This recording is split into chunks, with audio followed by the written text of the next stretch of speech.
Telangana rising అంటాడు రేవంత్ రెడ్డి. ఏం rising అయింది?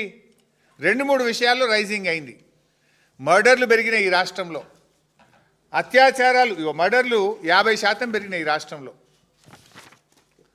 58%. 2023లో 789 మర్డర్లు జరిగితే రేవంత్ పాలనలో 1245 మర్డర్లు జరిగినాయి. నీ పాలనలో మర్డర్లు పెరిగినాయి.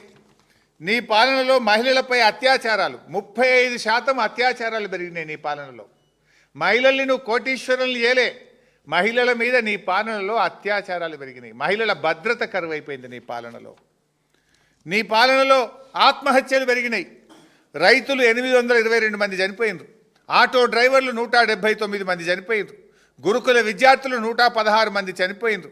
రిటైర్డ్ ఉద్యోగులు పెన్షన్ బెనిఫిట్లు రాక 27 మంది ఆత్మహత్య చేసుకున్నారు.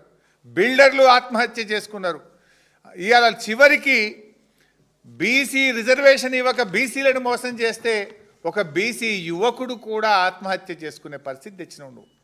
నీ మోసాలకు, నీ దగాకు, నీ పాలన పుణ్యమాని రైతులు, నేతన్నలు, గురుకుల విద్యార్థులు, ఆటో డ్రైవర్లు, రిటైర్డ్ ఉద్యోగులు, బిల్డర్లు ఇలా ఆత్మహత్యల పాలైనటువంటి పరిస్థితి వచ్చేది.